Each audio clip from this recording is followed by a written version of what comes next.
Hello everyone, in this video we are going to talk about fungi. इसको fungi भी कहते हैं और फंजी भी कहते हैं। तो फंगी क्या है? एक टाइप का किंगडम है। जो तीसरे नंबर पे हम किंगडम पढ़ रहे हैं वो हम पढ़ रहे हैं फंगी।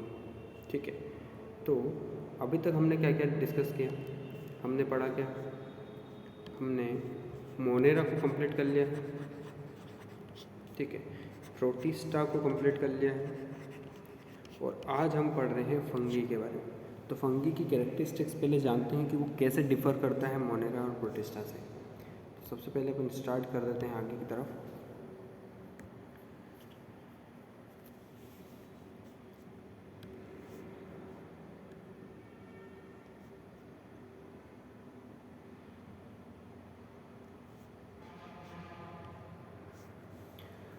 कैरेक्टरिस्टिक्स ऑफ फंगाई क्या है? यूकैरियोटिक। ये एक यूकैरियोटिक सेल ऑर्गेनिज्म होती है इसकी। जैसे कि इसके अंदर क्या होती है, मेम्ब्रेन बाउंड ऑर्गेनेल होते हैं, और साथ में न्यूक्लियस एक अच्छे से डिस्टिंक्ट वेराइटी में, मतलब वेल डिफाइंड न्यूक्लियस इसके अंदर पाया जाता है। इसका मतलब, ठीक है, आपको पहले भी जानते हैं प्रोकैरियोटिक एंड यूकैरियोटिक सेल क्या होते हैं। तो ये यूकैरियोट्स होते हैं। Okay, now the multicellular, ये सारे के सारे क्या होते हैं? Multicellular, made up of multiple cells. But एक एक्सेप्शन है, यीस्ट। यीस्ट एक ऐसी फंगी है जो सिर्फ और सिर्फ एक नॉर्मल एक ही सेल में मिल जाती है। एक ही सेल में ये अपने आप को सर्वाइव कर लेती है, एक ऐसी फंगी है। तो ये एक टाइप का एक्सेप्शन है इसका। अब देखो, हेट्रोट्रोफिक मोड ऑफ न्यूट्रिशन किसका? फंगाई का। ये क्या करता है? डिपेंड करता है दूसरों पे अपने फूड के लिए दूसरों पे डिपेंड करता है। ठीक है बेटा, अब देखो आगे। प्रिपेयर वार्म, प्रीफर किस, कौन से हैबिटेट को प्रेफर करता है? ये वार्म, मॉइस्ट, यानी जहाँ पे पानी हो, इस टाइप की अलग अलग प्लेसेस को ये क्या करती है? प्रेफर करती है अपने आप के जनरेशन के लिए, रिप्रोडक्शन के लिए, सर्वाइव करने के लिए। और नॉर्मली कहाँ मिलती है? एयर में, वाटर में भी मिलती है, सोइल में है, एनिमल एंड प्लांट की बॉडी में भी मिल जाएगी। ठीक है, जैसे कि एनिमल की बात करें तो एनिमल में, हाँ, अगर हम हमारी बात करें तो हमें क्या होता है? स्किन इन्फेक्शन होता है, स्किन इन्फेक्शन। तो इन्फेक्शन अगर हो रहा है तो डॉक्टर बोलते हैं कि ये एक टाइप का बैक्टीरियल इन्फेक्शन है, या फिर वो क्या बोलते हैं कि ये एक टाइप का फंगल इन्फेक्शन है। ठीक है, तो कौन सा इन्फेक्शन है? फंगल, यानी जो फंगस यानी फंगी जो है वो इन्फेक्शन पहुंचा रही है एनिमल्स को। ऐसे प्लांट में भी फंगस लगती है। सेल वॉल जो होती है इसमें काइटिन की बनी होती है बेटा, ये आपको याद रखना है। काइटिन की लेयर होती है सेल वॉल वाली। देखो, ये एक टाइप की सेल है, ये एक टाइप का उसका न्यूक्लियस है, और इसके ऊपर जो लेयर है वो काय की है? काइटिन की, जिसको हम क्या कहते हैं? Cell wall. ठीक है, अब देखो लास्ट में यहाँ पे लिखा हुआ ई मोबाइल। ठीक है, क्या लिखा हुआ ये? ई मोबाइल। ई मोबाइल का क्या मतलब होता है कि ये मोटाइल नहीं होते। ये जिस जगह पर, अगर एक ही जगह पर है, इनके पास फ्लैजेला नहीं होता एक टाइप, अगर ऐसा बोले तो। ठीक है, फ्लैजेला यानी ये मूव नहीं कर सकते, ये एक ही जगह रहते हैं। अब देखते हैं, अगर स्ट्रक्चर की बात करें तो किस टाइप का स्ट्रक्चर हमें देखने को मिलता है। इस पर क्वेश्चन आता है बेटा, स्ट्रक्चर ऑफ फंगाई। ठीक है, most of fungi grow as hyphae. Hyphae के फॉर्मेशन बनाते हुए वो क्या करते हैं? ग्रो करते हैं। जैसे कि ये इस टाइप की हाइफे होती है, मतलब लंबे लंबे इस टाइप की, इसको क्या बोलते हैं? हाइफे।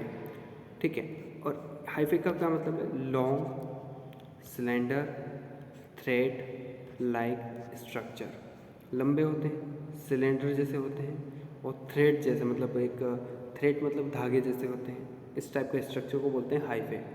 लेकिन एक और कॉन्सेप्ट है यहाँ पर, interconnected network of hyphae. Interconnected network of hyphae form बनाती है माइसेलियम। अब अगर मैं इसको एक हाइफे ऐसे जोड़ूँ, दूसरे हाइफे ऐसे जोड़ूँ, तीसरी ऐसे, चौथी ऐसे, पांचवी ऐसे, ऐसे बहुत सारी हाइफे अगर इस टाइप से कंबाइन हो जाए एक दूसरे के साथ, तो ये क्या निकल लग गया? एक टाइप का नेटवर्क बन गया है जो आपस में क्या है? इंटरकनेक्टेड है। तो इस टाइप की माइसेलियम, इस टाइप के हाइफे को हम क्या बोल देते हैं? माइसेलियम। बेटा ये याद रखना है आपको। ठीक है, तो अभी जो है स्ट्रक्चर वाइज अगर देखा जाए तो ये हाइफे की फॉर्मेशन मिलते हैं। ये ऐसे नहीं मिलते कि गोल हैं, ये ऐसे लंबी लंबी हाइफे होती है, ऐसे ऐसे ऐसे लंबी लंबी हाइफे होती है। इस टाइप की होती हैं क्या? आपकी फंगाई। ठीक है, अब पढ़ते हैं दूसरे कॉन्सेप्ट की तरफ।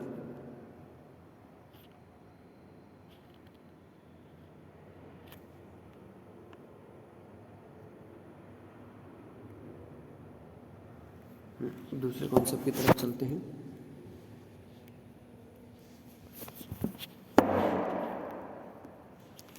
जैसे कि मैंने पहले बताया, सेल वॉल जो है वो काइटिन की बनी हुई है, ठीक है।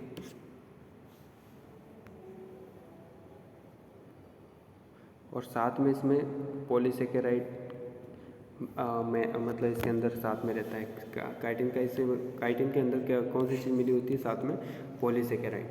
तो काइटिन और पॉलीसेकेराइड से मिलकर बनने वाली जो लेयर होती है उसको बोलते हैं सेल वॉल, और एक इसमें होती है फंगस के अंदर, ठीक है। अब देखो आगे न्यूट्रिशन की अगर बात करें तो न्यूट्रिशन कैसे लेते हैं, तो ये हेटरोट्रोफिक भी होती हैं। हेटरोट्रोफिक का मतलब क्या हो गया? ये दूसरों पे डिपेंड है।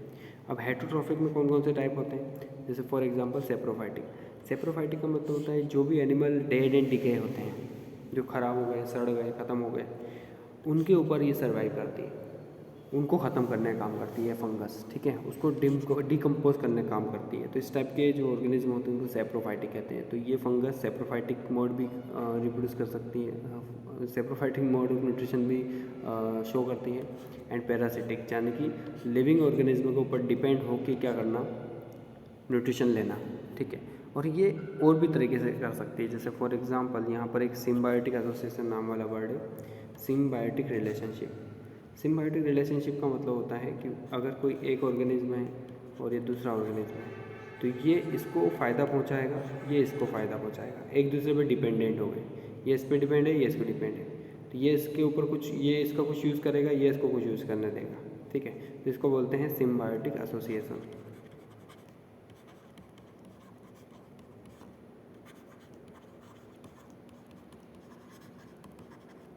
ठीक है, सिम्बायोटिक एसोसिएशन में अगर देखा जाए तो कौन कौन से ऑर्गेनिज्म हैं, कैसे ये फंगस के साथ सिम्बायोटिक एसोसिएशन करते हैं। तो इसमें देखो, एक तो ये तो अलग अलग टाइप के एसोसिएशन का नाम है। अगर अपन देखें इसमें तो क्या ले सकते हैं अपन,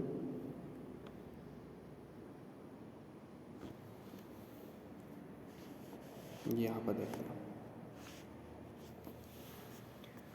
सिम्बायोटिक एसोसिएशन में। देखो ध्यान से, लाइकेन वाला एक कॉन्सेप्ट है। लाइकेन में क्या होता है, जो एल्गी होती है, एल्गी किसके साथ मतलब हम एक साथ एक दूसरे का ग्रुप बना लेते हैं, एग्रीगेट कर लेते हैं। एल्गी किस पे डिपेंड है? फंगस पे डिपेंड है, फंगी पे। एंड फंगी किस पे डिपेंड है? एल्गी पे।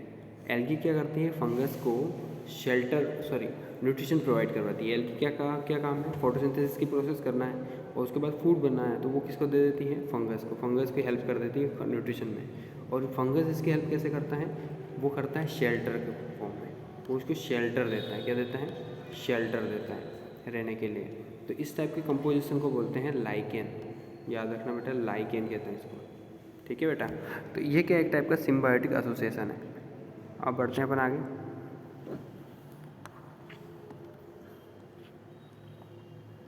यहाँ पर लाइकेन के बारे में इंफॉर्मेशन, जैसे मैंने बताया अभी आपको कि एल्गी के साथ अगर ये सिम्बायोटिक एसोसिएशन करते हैं तो prefer photosynthesis and provide nutrient to the fungi. Fungi को क्या दे देते हैं? न्यूट्रिशन। और फंगी इसको क्या करती है? प्रोटेक्ट करने का काम करती है, शेल्टर देने का काम करती है, प्रोटेक्शन का काम बोल सकते हैं आप कि फंगी क्या करती है? एल्गी को प्रोटेक्ट करती है। तो ये एक टाइप का क्या हो गया आपका? लाइकेन की फॉर्मेशन हो गई इस टाइप से। इन दोनों को अगर साथ में देखा जाए तो आप लाइकेन बोलेंगे, आप बता ही नहीं सकते कि एल्गी कौन सी है और फंगी कौन सी है, ठीक है बेटा। तो आज के वीडियो में आज इतना ही, आगे हम पढ़ेंगे इसके रिप्रोडक्शन के बारे में।